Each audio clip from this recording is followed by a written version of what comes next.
What up? It's Nick Thornsberry. Today I want to talk a little bit about Paradiddle-Diddles and how you can use them in a little different way to get a different feel and a different sound out of this rudiment.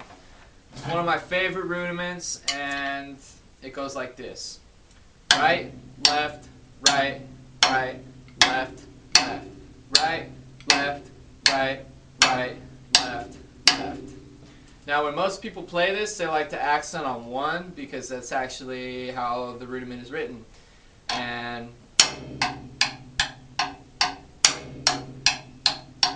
that's what it sounds like. When I play this one, a lot of times like to accent on the second note, and that's what I'm going to show you today, is accenting on the para, second note, the E.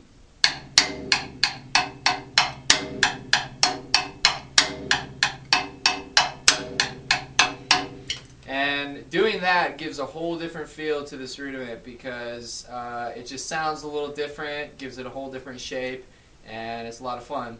So let me just show you how this one is used in context, and then I'll break it down.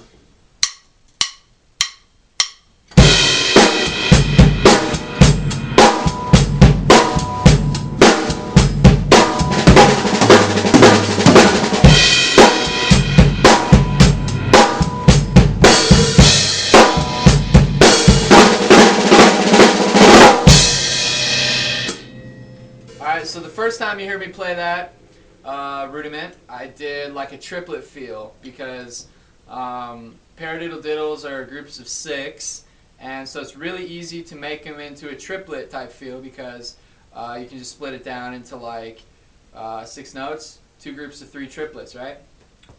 So the first time I did that, I did the triplet feel with accenting on the second note. And then the second time I played the Paradiddle-Diddle, I did like a double time, just kind of on the snare drum. With, at the end, just like 4E and a 1, like that. And that's kind of more of a 16th note based feel instead of a triplet feel. And that's what's cool about this lick, is you can use it both ways. So let me just kind of talk about how I would practice this one at first. You really want to be able to accent in your left hand, and the way that I practice that and the way I gain control over accenting with my left hand and my right hand actually, but is by learning the molar technique and using that with this lick. And it really helps out with control because instead of using that technique as you're accenting, the molar technique helps me kind of whip into that accent. And it's a lot easier for me anyway. So I'll do a whole different video actually on the molar technique and how I practice it because it's kind of in depth. There's a lot to it, and I won't talk about it too much in this video.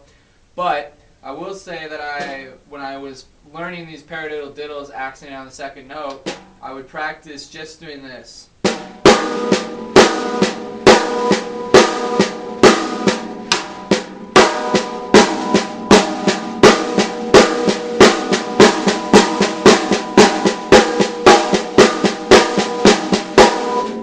Over and over again to gain control over it with this molar technique thing. Accenting on the second note though.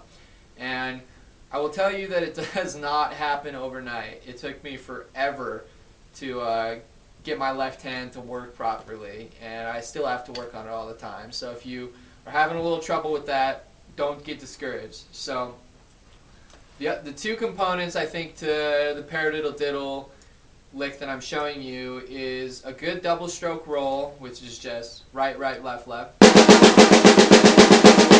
And being able to do that at open, high volumes and low stick heights. And have control over them. No sloppy doubles like this. You know, get both notes in each hand to speak clearly. Like that. And then the other thing also is obviously having that accent control with your left hand. So those are kind of the 2 components to this one that you're going to want to practice, is double stroke and then that molar thing. And just take it slow. You know, I started probably here.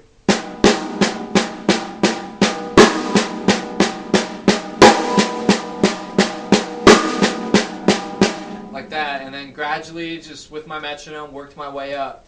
And once you get to a certain speed, you're going to start actually having to kind of diddle your right and left hand, which makes it kind of more of the double stroke roll feel. So just be aware of that. And yeah, so I'm gonna show a little more examples with this one, just how you can use it. I'm gonna be kind of messing around a little bit, and yeah, here we go.